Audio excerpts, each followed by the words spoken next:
जय मसीह की दोस्तों, स्वागत है आपका आज के हमारे कार्यक्रम यीशु जीवित है में।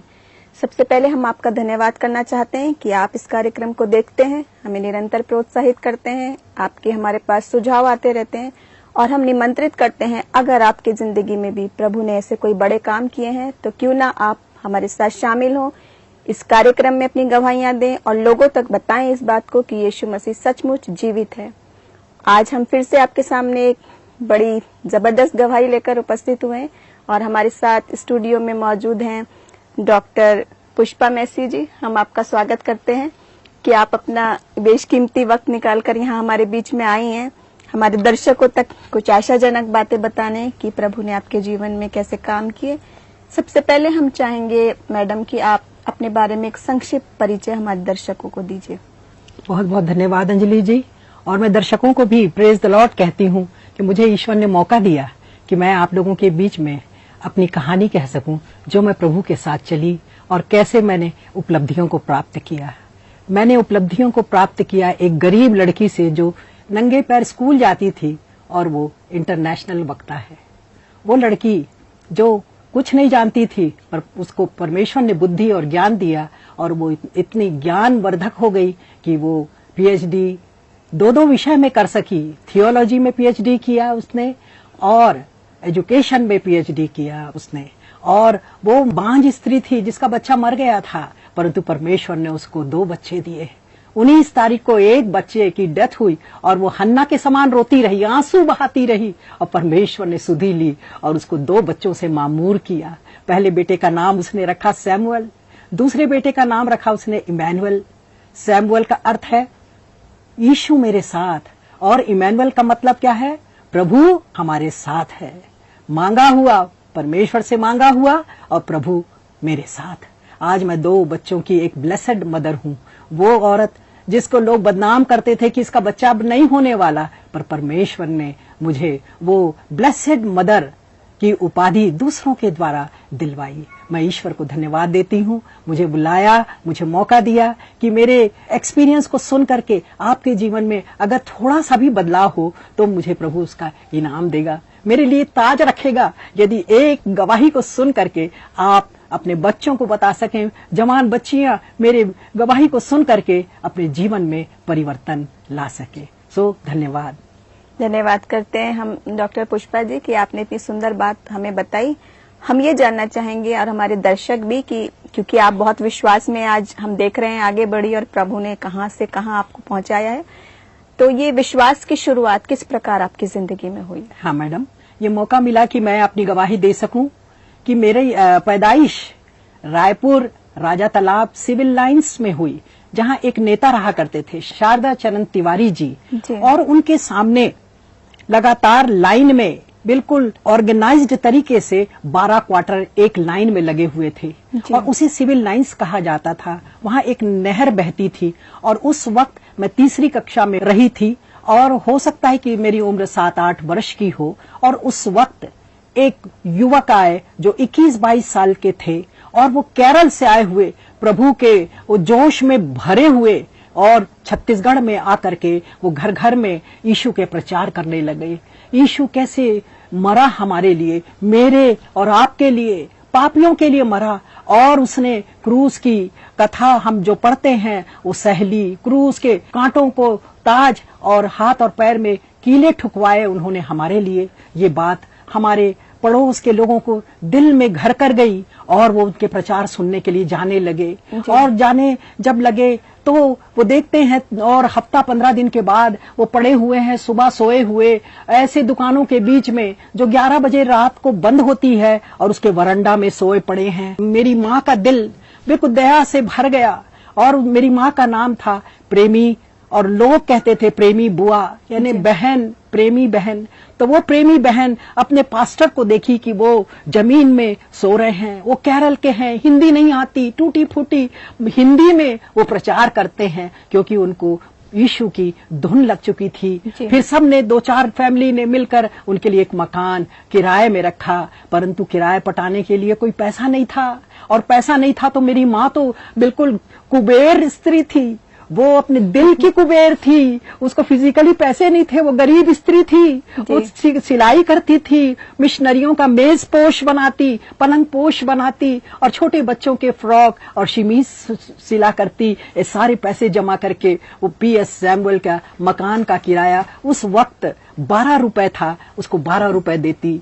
मुर्गी के अंडे बेच बेच कर जमा करती और उसको पास्टर को देती रहती, और मटन बनाती, मुर्गी बनाती और मेरे हाथ ऐसा भेजती थी कि बेटा तू ले जाना। मैं नन्ही बच्ची अपने फ्रॉक में पास्टर के लिए ले जाती थी, चिकन और बिरयानी और मछली ले जाया करती थी। इस प्रकार धीरे धीरे मिनिस्ट्री बढ़ती गई। मेरी माँ पहली विश्वासी रही जिसे पवित्र आत्मा का अभिषेक हुआ। वो रायपुर से पता नहीं कैसे वो छोपड़ा नाला चली गई, और छोपड़ा नाला हमारे रेसिडेंस से 15 किलोमीटर दूर था।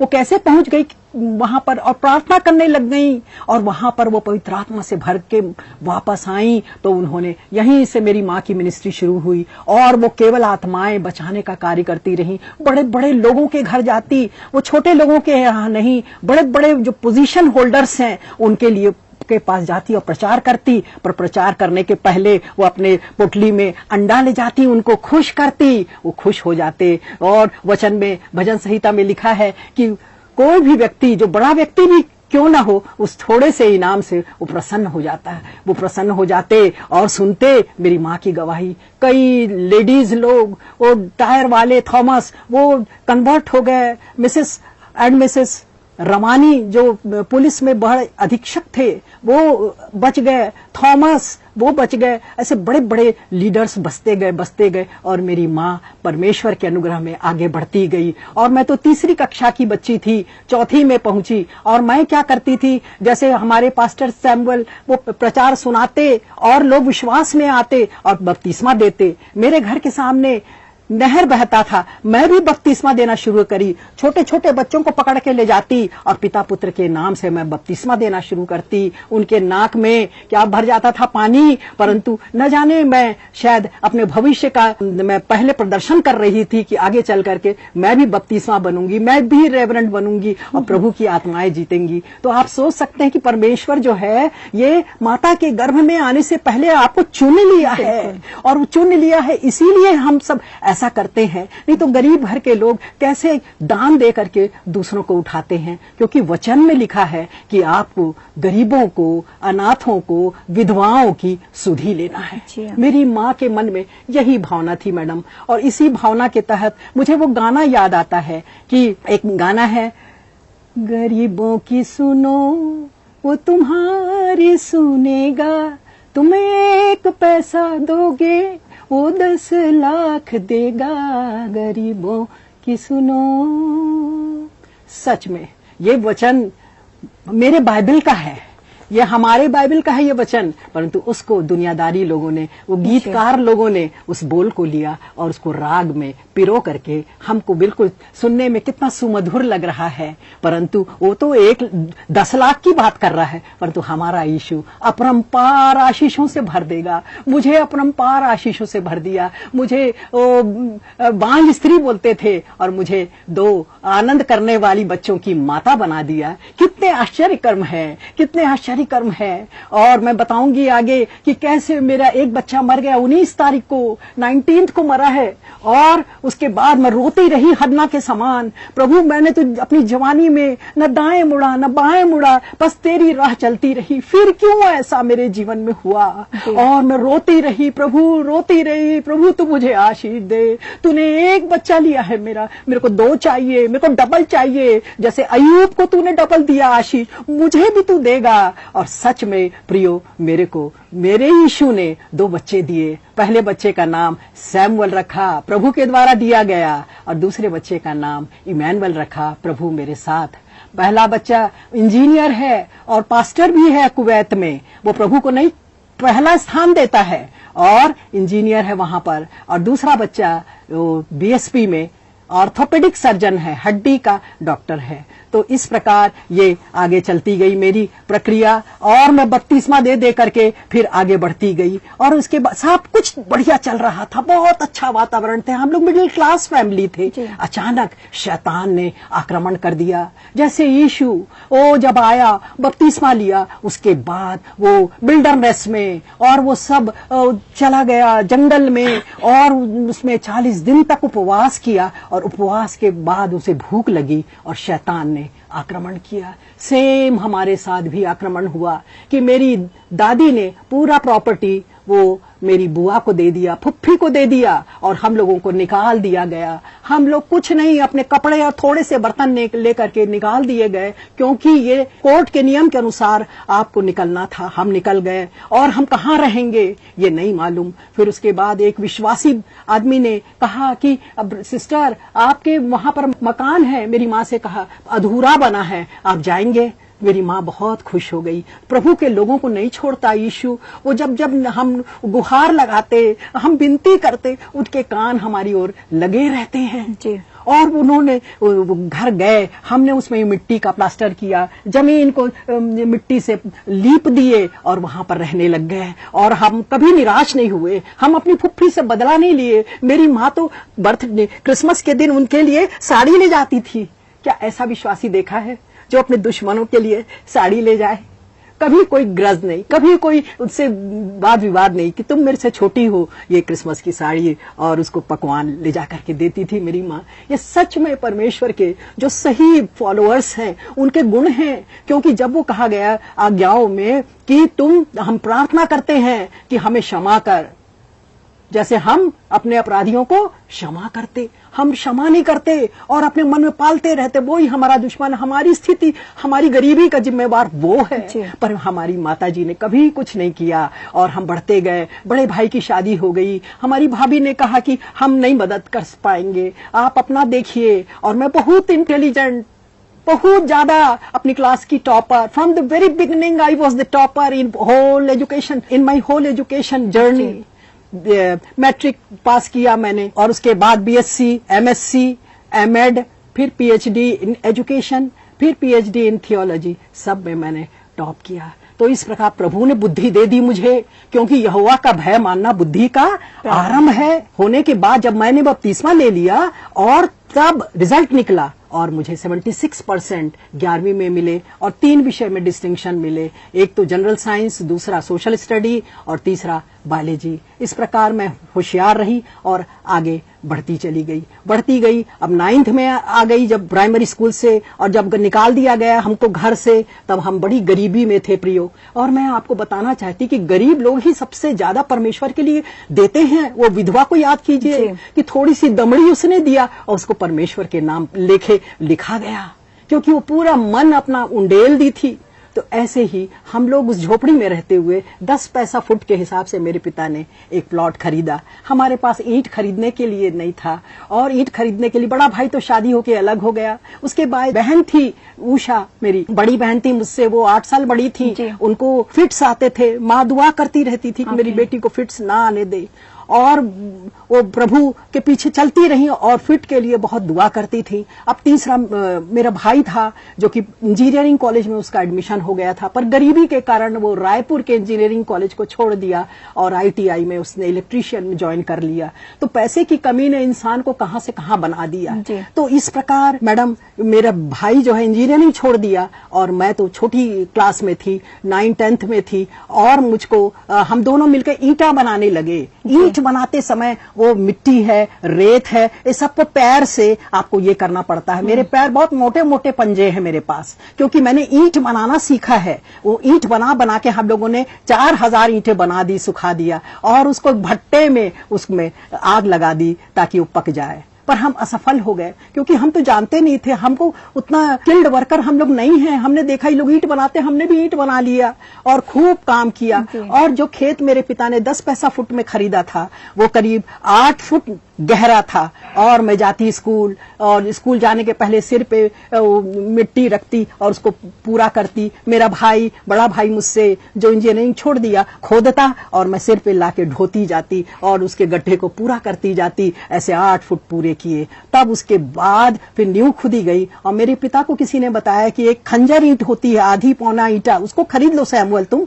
क्योंकि तुमसे हैसियत नहीं तुम्हारी। मेरे पिता ने वो ईंटों को खरीदा जो जल जाती है, टेढ़ी मेढ़ी हो जाती है। उन ईंटों से उन्होंने मकान बनाया और आज 60 साल हो गए, वो मकान अभी भी है। एक ईंट में कीला नहीं ठोक सकते, ऐसा मजबूत खपरे वाला मकान जिसमें 6 कमरे हैं। वो पुराने जमाने में बड़े बड़े कमरे हुआ करते थे प्रियो। अभी तो क्या है, सब सभ्यता बदल गई है। अब मल्टी स्टोरी बिल्डिंग्स हो गई हैं जिसमें कि आपको ढेर सारे क्वार्टर्स एक ही जगह पर मिल जाएंगे, सारी फैसिलिटी के साथ प्रियो। तो इस प्रकार हमारा घर बना और हमारे पैर, और उसका हमने परवाह नहीं किया, मिट्टी खोदना भरना। और जो क्या गरीबी, क्या आलम ये कि मेरे घर के पास वो रेलवे लाइन थी, छोटी रेलवे लाइन, और मैं सुबह से काम करती थी बोरा ले जा करके, और जो मालगाड़ी जाती थी उसमें कोयला रहता था, कोक, वो गिर जाता था तो उसको बटोरने का काम मैं करती थी और बोरे में, और बोरा लेकर के आती थी ताकि उस कोयले से मेरी माँ खाना बना सके।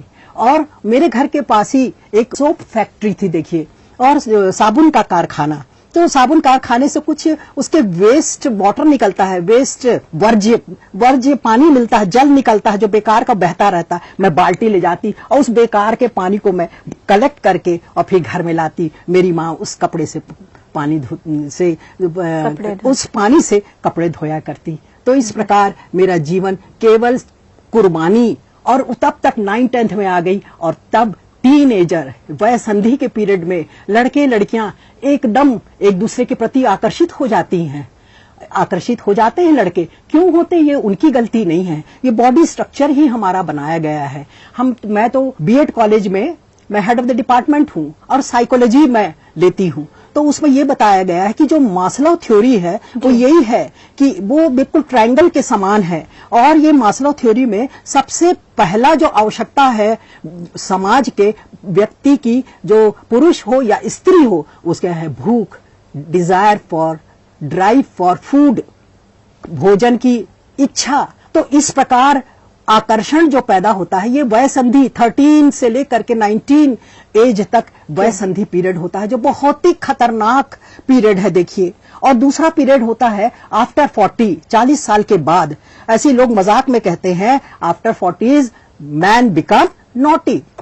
तो आप ये देखेंगे अपने जीवन में कि 40 साल के जो पुरुष होते हैं या स्त्री होती है, ये लोग ज्यादा खतरनाक होती हैं, क्योंकि ये उम्र का तकाजा है, ये नेचुरल प्रोसेस है। मास्लो थ्योरी यही कहती है कि ये वय संधि के लोगों को आपको काउंसलिंग करना है, उसकी चौकीदारी करना है, कहाँ जाते हैं, कैसे फ्रेंड्स से मिलते जुलते हैं। मैं दोनों बच्चों की चौकीदारी करते थे प्रियो। मैं अपना स्कूटर चलाती थी गियर वाली बजाज कब, और बजाज कब लेकर के जब मैं उस वक्त मैं प्रिंसिपल बन गई थी सीनियर सेकेंडरी स्कूल में, तब मैंने अपने छोटे बालक से कहा, बेटा चलो देखें सैमुअल क्या पढ़ाई कर रहा है, दादा के यहाँ जा रहा है। और मैं स्कूटर में ले गई। मुझे नहीं मालूम, परमेश्वर ने मुझे ये सब आज्ञा दी कि तुम जाओ। मैं गई और मैंने कहा, दादा मोशाय थे बंगाली। मैंने कहा, दादा सोनू कैसा कर रहा है? तो बोले, सैमुअल तो दादी घोर गया है। मैंने कहा, सैमुअल दादी घोर क्यों भाई? मेरी माँ है, मेरी माँ के घर में गया है और मुझे पता ही नहीं। दादी घर मतलब अपने दादी के घर गया है? नानी के घर गया, नानी के घर गया है और मुझे पता ही नहीं कि ये मेरे माँ के यहाँ कैसे चला गया।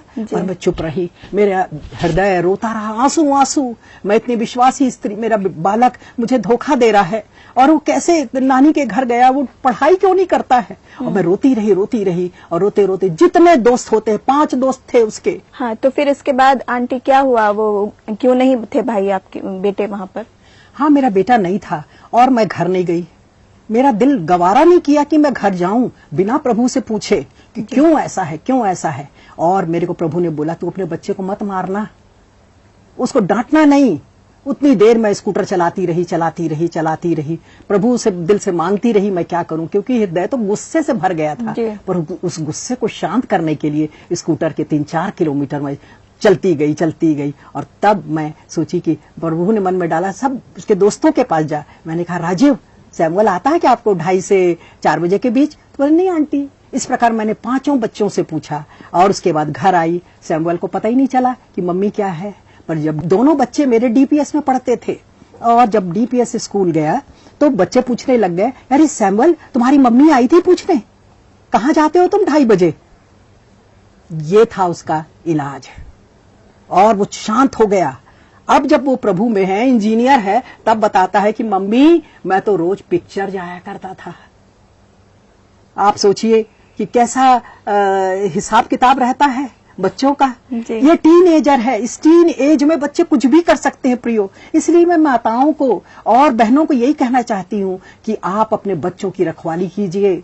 बच्चे के दोस्त कौन है, कहाँ जाता है, कहाँ क्या है, बिल्कुल ये मत सोचिए। मेरे पिता तो मुझसे कम पढ़े लिखे थे, परंतु वो मेरी बिल्कुल चौकीदारी करते थे। कहाँ गए थे, ये कौन है, ये कैसे आया, क्या किया, आज हम भूल गए हैं।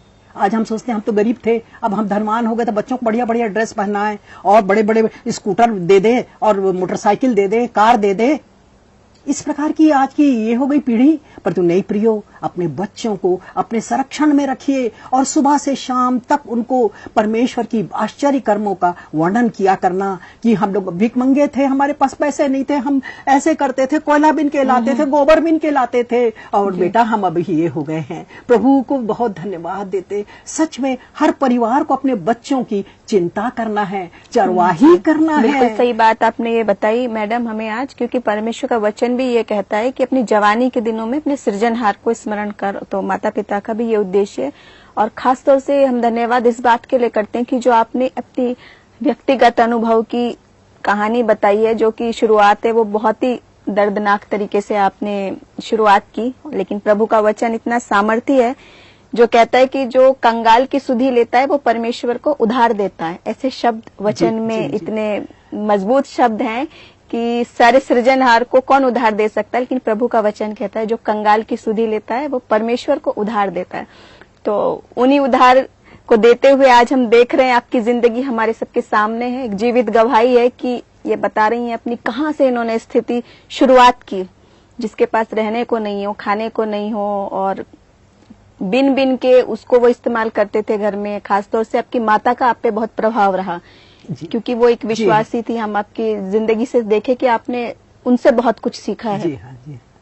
तो हम चाहेंगे मैडम उन दर्शकों के लिए जो हो सकता है आज इस स्थिति से गुजर रहे हों, जैसे आप हैं, हो सकता है वो निर्धनता में हों या हो सकता है वो अपनी पढ़ाई के लिए स्ट्रगल कर रहे हों, क्योंकि प्रभु ने आपको फिर भी चुना, फिर भी बुद्धि दी। आपने भी बताया कि परमेश्वर बिना उल्हाना के बुद्धि देने वाला परमेश्वर है, जिनको भी घटी है वो परमेश्वर से मांगे क्योंकि वो बहुत ऐसे बुद्धि देता है। तो उन लोगों के लिए जो इस स्थिति से हो सकता है स्ट्रगल कर रहे अपना करियर के लिए और अपनी पढ़ाई के लिए, और आपकी घटना को जारी रखते हुए कि इसके बाद आपके लिए प्रभु ने क्या रास्ते खोले, कैसे आपने फिर इतनी गरीबी से निकलते हुए आपने कैसे इस मुकाम तक आप पहुंची। ठीक है मैडम, क्योंकि लोगों को ये बताना बहुत जरूरी है, क्योंकि मैं तो नहीं रहूंगी मगर मेरी बातें रहेंगी आपके पास। यीशु मसीह तो चले गए सब कुछ करके, पर उनकी बातें तो हैं पुस्तक में जिसे हमें फॉलो करना है। मैं धन्यवाद देती हूँ कि आप लोग मेरे को सुन रहे हैं कि किस प्रकार एक माँ अपने बच्चों की चिंता करती है, वो कहाँ जा रहा है, क्या कर रहा है।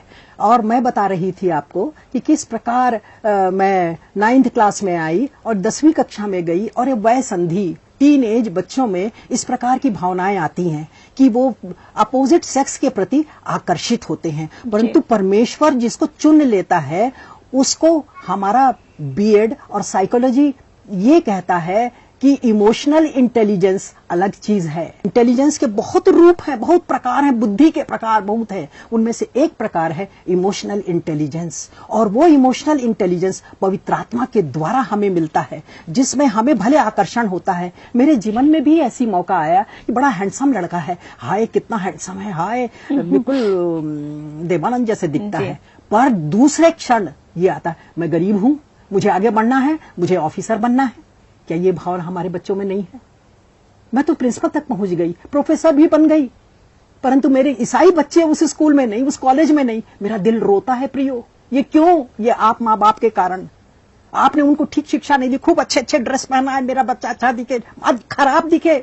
मैं तो खराब दिखती थी, कपड़ा पहनाती थी अपने बच्चों को, क्योंकि मेरे बच्चे बड़े खूबसूरत हैं, मेरे समान नहीं है, अपने पापा के समान है।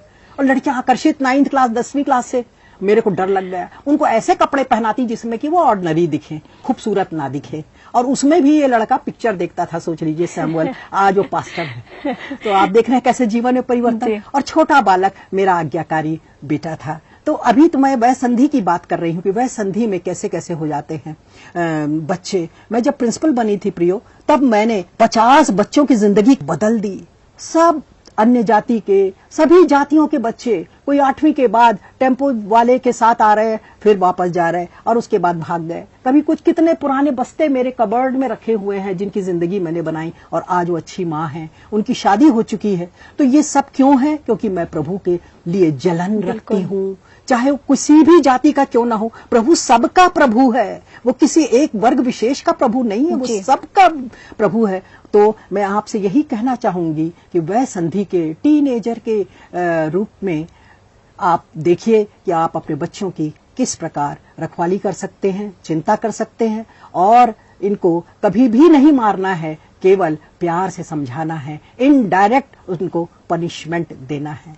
इनको कॉर्पोरल पनिशमेंट तो देना ही नहीं है, क्योंकि आदमी गुस्से में आ जाता है और मारपीट करता है। जी हाँ, बिल्कुल सत्य बात बताई आपने। और मैडम, हम सारे दर्शकों से हमारा निवेदन है कि आप हमारे साथ बने रहिए और देखते रहिए, क्योंकि आने वाली एपिसोड में अगले सप्ताह हम बात करेंगे खास उन मिरेकल्स के लिए, उन चमत्कारों के लिए जो मैडम की जिंदगी में किए। अभी तो आपने देखे हैं कि कैसे, कहाँ से बिल्कुल शुरुआत से किस तरह संघर्षों से गुजर के आज इस मुकाम तक पहुंची हैं। लेकिन आने वाले दिनों में और बड़े बड़े बहुत मिरेकल किए। तो हमारे साथ बने रहिए और देखते रहिए। प्रभु इस कार्यक्रम के जरिए आप सबको आशीष दे। जय मसीह की। जय मसीह।